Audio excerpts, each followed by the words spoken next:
Breaking news, बड़ी खबर। बांग्लादेशी सेना प्रमुख का बड़ा बयान और एक तरह से सच उगला है। कल बांग्लादेश के आर्मी चीफ ने ऐसे स्टेटमेंट दे दिए जहां पर यूनुस को कल रात को जरूर नींद नहीं आई। जो बांग्लादेश भारत को 2024 में अकड़ दिखा रहा था, वो अब अपनी औकात समझ चुका है और इसीलिए वो अब भारत से दोस्ती की बात कहने लगा। क्या सेना को एहसास हो गया है कि भारत जैसे मजबूत मुल्क से पंगा नहीं लिया जा सकता? भारत के खिलाफ बांग्लादेश नहीं जाएगा, ये बांग्लादेश की सेना प्रमुख कह रहे हैं। हमारा देश भारत पर कई तरह से निर्भर है। उन्होंने बोला कि देखिए साहब, भारत बहुत इंपॉर्टेंट नेबर है, हम उनके ऊपर बहुत ज्यादा डिपेंडेंट है इन मेनी वेज, और हम उनके साथ लड़ाई झगड़ा बिल्कुल भी नहीं चाहते, ना हम कर सकते हैं। तो ये साबित हो गया है कि बांग्लादेश का इंडिया के बगैर गुजारा नहीं है। कोई भी मुल्क जो है ना, वो अपने हमसाये से लड़कर फायदा आगे नहीं बढ़ सकता।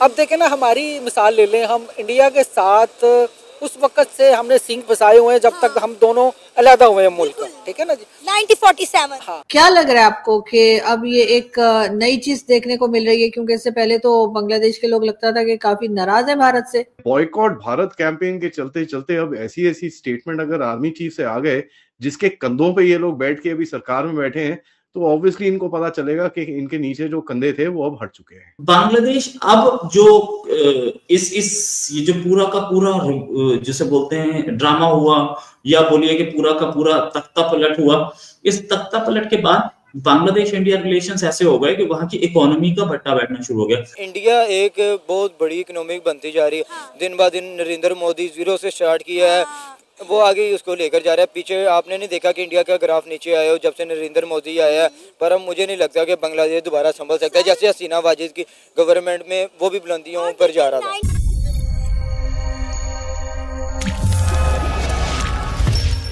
नमस्कार, जय हिंद दोस्तों, भारत को आंखें दिखाने वाला बांग्लादेश अब भारत के घुटनों पर आता दिख रहा है। भारत से पंगा लेकर बांग्लादेश में जहां भूखमरी बढ़ रही है, वहीं अब बांग्लादेश के आर्मी चीफ भारत के आगे गिड़गिड़ाते नजर आ रहे हैं। बांग्लादेश के सेना अध्यक्ष जनरल वेकर उज्जमान ने भारत को एक महत्वपूर्ण पड़ोसी बताया। उनका यह बयान दोनों देशों के बीच बढ़ते तनाव के बीच आया है। उन्होंने कहा कि ढाका कई मायनों में नई दिल्ली पर निर्भर है। जनरल जमान ने बताया कि बांग्लादेश के कई लोग इलाज के लिए भारत आते हैं और भारत से काफी सामान यहाँ आयात किया जाता है। बांग्लादेशी मीडिया के साथ एक प्रेस कॉन्फ्रेंस में उन्होंने कहा कि भारत और बांग्लादेश का संबंध आदान प्रदान करने वाला है। उन्होंने कहा कि बांग्लादेश को भारत से अच्छे संबंध बनाए रखने होंगे। शेख हसीना सरकार के जाने के बाद भारत और बांग्लादेश के रिश्तों में तनाव देखा गया है। इसके बावजूद जनरल वकार ने पड़ोसी देशों के साथ अच्छे संबंध बनाए रखने की प्रतिबद्धता जताई है। बांग्लादेश आर्मी चीफ का ये बयान पाकिस्तान में आग लगाने वाला है, क्योंकि पाकिस्तान इस समय बांग्लादेश को भारत के खिलाफ उकसाने में कोई कसर नहीं छोड़ रहा है। बांग्लादेश के आर्मी चीफ ने बड़ा एक क्लियर वकर उस जमान ने एक बड़ा क्लियर सा स्टेटमेंट दिया। उन्होंने बोला कि देखिए साहब, भारत बहुत इंपॉर्टेंट नेबर है, हम उनके ऊपर बहुत ज्यादा डिपेंडेंट है इन मेनी वेज, और हम उनके साथ लड़ाई झगड़ा बिल्कुल भी नहीं चाहते, ना हम कर सकते हैं।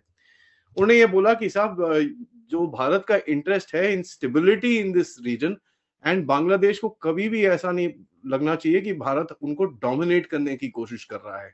क्योंकि देखिए, अगर भारत और बांग्लादेश साथ में काम करेंगे, दोनों को बेनिफिट रहेगा। सबसे ज्यादा बेनिफिट उन्होंने बोला कि इसमें बांग्लादेश का ही होगा, क्योंकि हम एक छोटे नेशन है, हम उनके ऊपर डिपेंडेंट हैं।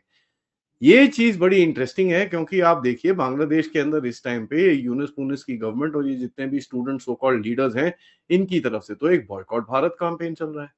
तो ये बॉयकॉट भारत कैंपेन के चलते चलते अब ऐसी स्टेटमेंट अगर आर्मी चीफ से आ गए, जिसके कंधों पे ये लोग बैठ के अभी सरकार में बैठे हैं, तो ऑब्वियसली इनको पता चलेगा कि इनके नीचे जो कंधे थे वो अब हट चुके हैं। और यहाँ पर देखिए, मैंने आपको बताया था जब सीडीएस साहब की इनके साथ मीटिंग हुई थी, तब इनका थोड़ा सॉफ्टवेयर अपडेट हुआ होगा, क्योंकि उससे पहले तक ये काफी यूनुस करते थे। जैसी ही वो मीटिंग हुई, उसके बाद से इनका थोड़ा सा नजरिया, दुनिया को देखने का नजरिया और इनके स्टेटमेंट्स भी पूरी तरह से चेंज हो चुके हैं। मैंने आपसे पहले भी रिपोर्ट करा, और यूनुस और ये आर्मी चीफ के बीच में वैसे भी बातें नहीं होती हैं, और आर्मी चीफ इस टाइम पे बोलता है फ्रीडम और डेमोक्रेसी है, तो यूनुस के अगेंस्ट में जो क्रिटिसिज्म है वो होना चाहिए, देयर इज नो क्वेश्चन। वो चीज अब यूनुस को बिल्कुल पसंद नहीं आती। बांग्लादेश की गवर्नमेंट की देखिए हालत इस टाइम पे ऐसी है कि वो बोल रहे हैं कि जितने भी हम लोग उल्टे काम कर सकते हैं फटाफट कर लेते हैं। तो हिंदुओं को गवर्नमेंट जॉब से हटाने से लेकर हिंदू मंदिर के ऊपर अटैक, क्रिश्चियंस के ऊपर अटैक, माइनॉरिटीज के ऊपर अटैक, और ये सब चीजें चल रही हैं। यहाँ तक कि अभी वेस्टर्न मीडिया की तरफ से भी ये रिपोर्ट होना शुरू हो चुका है। और यहाँ पर मैं आपको बताऊं, इनके दो जो क्या नाम है, जो इनके गहरे राज्य के टट्टू थे, एक जॉन डैनियलोविच जिसको मैंने काफी बारी रेफर करा है, और एक विलियम बी विलियम, ये दोनों को अब FARA foreign agents registration act के तहत अभी यूएस के अंदर प्रोसिक्यूट किया जाएगा।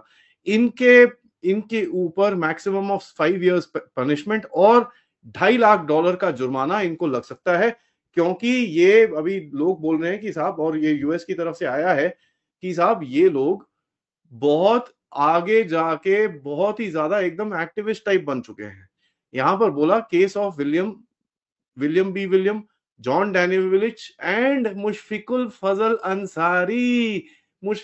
अंसारी जो एक ब्रिटिश सिटीजन है, इनके ऊपर सर्टेन जो चार्जेस लगेंगे उसके अंदर 6 महीने का फाइन और $5,000, और जो बड़े चार्जेस लग सकते हैं उसके अंदर 5 साल की कैद और $2.5 लाख का इनके ऊपर फाइन लग सकता है। और ये बोला कि साहब ये तो पूरी तरह से लॉबिंग कर रहे हैं और बिना रजिस्ट्री के ये लॉबिंग कर नहीं सकते हैं। बांग्लादेश अब जो ये जो पूरा का पूरा जिसे बोलते हैं ड्रामा हुआ, या बोलिए कि पूरा का पूरा तख्ता पलट हुआ, इस तख्ता पलट के बाद बांग्लादेश इंडिया रिलेशंस ऐसे हो गए कि वहां की इकोनॉमी का भट्टा बैठना शुरू हो गया। आप एक बात समझिए, चावल नहीं है उस कंट्री के पास, इंडिया ने अभी हाल में दिया, बिजली नहीं है उसके पास, इंडिया से इतनी इंटीग्रेटेड इकोनॉमी थी ना इंडिया के साथ कि हम बिजली देते थे, हम उसे चावल देते थे, हम उसे बाकी सारे, अभी तो कुछ नहीं है। अभी देखिए ना आप कितना कुछ जाएगा, बहुत सारी चीजें वो लूज कर रहे हैं। तो वो आप कोशिश ये कर रहे हैं, बिजनेसमैन है ना, बेसिकली बिजनेसमैन कोशिश कर रहा है कि यहाँ आके मैन्युफैक्चरिंग कर ले तो बिजनेस हो जाए। बट देन एक सिमरिंग डिस्कंटेंट भी है, खालिदा जिया जो है वो भी सामने नहीं आ पाई है, खालिदा जिया भी नाराज हैं इससे, नई रिजीम से। शेख हसीना तो पहले ही थी, और शेख हसीना बेसिकली अपने वर्कर्स को एक अलग तरीके से ऑनलाइन एड्रेस भी कर रही हैं। तो हम देख रहे हैं कि क्या होने वाला है। ना हर जगह इनकी जो पैंट उतर रही है, और यूनुस को समझ में नहीं आ रहा भाई किस तरह से कौन सी बेल्ट पहन के इसको ऊपर रखा जाए। और ये मैं आपको बड़ा क्लियरली बता दूं, अभी तो भारत शुरू हुआ है, इन लोगों को देखना चाहिए कि भाई पाकिस्तान की हालत क्या हो रखी है। कल कंगालुओं को जो भारत में रहने के लिए बड़ा इंसेंटिव होता था, स्पेशली दिल्ली वाले एरिया में, चीफ इलेक्टोरल ऑफिसर दिल्ली की तरफ से एक स्टेटमेंट आया कि साहब अगर आपके पास वोटर आईडी हो भी तो कोई गारंटी नहीं है कि आप वोट कर सकते हो। भाई ये क्या हुआ भाई? तो यहाँ पर ये पता चला कि दिल्ली और बिहार जिसमें अपकमिंग इलेक्शंस हैं, और सारे देश में as a matter of fact अभी revision of electoral rolls start हो जाएगा 1 जनवरी 2025 से। लेकिन इस बार फोकस सबसे ज्यादा दिल्ली और बिहार के अंदर है। तो जब अब देखें जरा मजा और भी आएगा बहुत। अब देखें कि भाई मैंने आपको बताया कि इनके ऊपर क्रैकडाउन तो बड़ा जबरदस्त चल रहा है, ठीक है, और ये धनाधन चल रहा है।